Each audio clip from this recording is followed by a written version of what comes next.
প্রিয় শিক্ষার্থীবৃন্দ, তোমাদের জন্য আমি নিয়ে চলে আসলাম আরেকটি নতুন ভিডিও। তো আমাদের আজকের ভিডিওতে 12.2 এর যে আমাদের 6 নম্বর অঙ্কটা আছে অপনয়ন পদ্ধতিতে সমাধান, সেই অঙ্কটা সলভ করব। তো চলো শুরু করি আমাদের অঙ্কটা। তো অঙ্কে কি দেওয়া আছে দেখো, আমরা 1 নং আর 2 নং সমীকরণ দিয়ে দিলাম।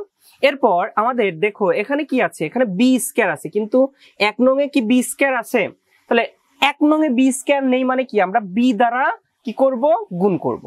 তাহলে আমরা শুধুমাত্র 1 নংকেই আমরা বি দ্বারা গুণ করি, আর এটা থেকে এটা মাইনাস করে দিই, 2 নং মাইনাস করে দিই। তাহলেই কিন্তু আমরা কি করতে পারবো, বি ওয়াই ওয়াই কাটা দিতে পারবো। তাহলে 1 নং এর সাথে আমি যদি বি গুণ করি, তাহলে এই বিটা এই এ এক্স এর সাথে গুণ করলে এ বি এক্স হচ্ছে, প্লাস আমাদের বি আর বি কি হচ্ছে, B square Y equal to B C. Okay, পুরোটুকুর সাথে আমরা কি করছি, বি গুণ করছি, ঠিক আছে।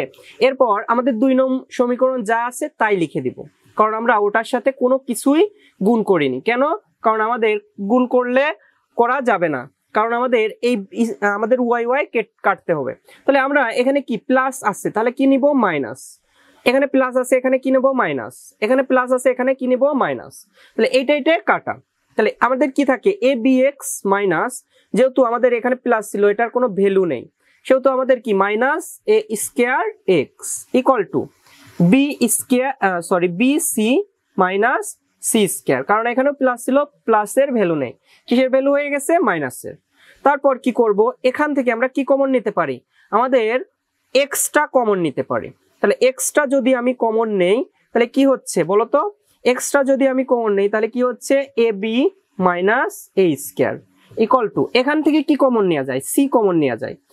তাহলে সি চলে গেল, তাহলে কি থাকে, বি মাইনাস দুইটা সি স্কয়ার, সি স্কয়ার মানে কি দুইটা সি, দুইটা সি থেকে একটা সি চলে গেলে একটা সি থাকে, ঠিক আছে।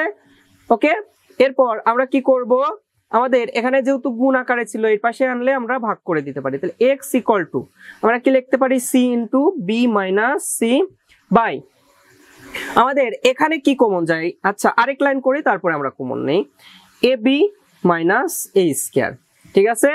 তো আমরা এখানে কি করতে পারি, দেখো আমরা x ইকুয়াল টু আমরা লিখতে পারি, দেখো c into B minus C, আর এখান থেকে কি কমন যায়, a কমন যায়, তাহলে a into B minus A, ঠিক আছে। তো আমরা কিন্তু x এর মানটা বের করে ফেলছি। এখন আমাদের পরবর্তী কাজ কি, আমাদের x এর মান বের করা, ঠিক আছে, y এর মান বের করা। তো y এর মান বের করার জন্য আমরা কি 1 নং এর সাথে যদি এটা আবার গুণ করে দেই, তাহলে কিন্তু x x কাটা হয়ে যায়। তাহলে আমরা আবার কাজ করি, 1 নং এর সাথে কি গুণ করব, a গুণ করব, আর 2 নং বিয়োগ করব 1 নং থেকে, ঠিক আছে। তো দেখো আমরা a square x plus A B Y equal to A C, ঠিক আছে। তারপর আমরা কি করতে পারি, a স্কয়ার x এটাকে সেম ভাবেই রাখতে পারি, b square y equal to C square. তাহলে আমরা এখানে কি কাজ করব, যে প্লাস আছে আমরা কি করব, মাইনাস নিয়ে আসবো, তাই না। এখানে প্লাস আছে, মাইনাস নিয়ে আসবো, এখানে প্লাস আছে, মাইনাস নিয়ে আসবো। তাহলে আমাদের এইটা কাটা হয়ে যাচ্ছে, কি থাকে, A B Y minus B square Y equal to A C minus C square, ঠিক আছে। তো আমরা এখানে কি কমন নিতে পারি, ওয়াইটা কমন নিতে পারি। আমরা কি কমন নিতে পারি, ওয়াইটা কমন নিলে কি থাকে, এ বি আমাদের minus B square equal to, আমাদের এখানে আমরা যদি সি কমন নেই তাহলে কি, এ মাইনাস সি থাকে, আগেকার রুল সি, ঠিক আছে। ওয়াই রেখে দেবো, এখানে গুণ আকারে ওই পাশে গিয়ে কি হয়ে যাবে, সে ভাগ হয়ে যাবে, C into A minus C by A B minus B square. Same কাজ এখানেও করব, ওয়াই ইকুয়াল টু আমরা কি লিখতে পারি, সি এ মাইনাস সি, এটা নো চেঞ্জ, আর নিচে কি আমরা বি কমন নিতে পারি, তাহলে কি হচ্ছে, এ মাইনাস বি, ঠিক আছে। তো আমরা এক্স ওয়াই এর কিন্তু মান পেয়ে গেছি। তোমরা একটু ভাবতে পারো যে আমি কেন অন্য সমীকরণে মানগুলো বসালাম না, যদি আমার অতি দ্রুত সমাধান আমি যোগ বিয়োগ করে নিয়ে চলে আসতে পারি, আমি কেন অন্য সমীকরণে বসিয়ে অঙ্কটাকে বড় করব, ঠিক আছে। তো আশা করি তোমাদের ব্যাপারটা খুব ভালো লাগছে, যত শর্টকাটে আমরা অঙ্কটাকে কি সলভ করতে পারি, তাই না। তো একটু দেখো, এক্স ওয়াই সমান আমরা কি করতে পারি, এক্স এর মান আমরা কি লিখবো, C into B minus C by আমাদের a into B minus A, ঠিক আছে। আর y এর মান আমাদের কি হবে বলতো, C into A minus C by B into A minus B.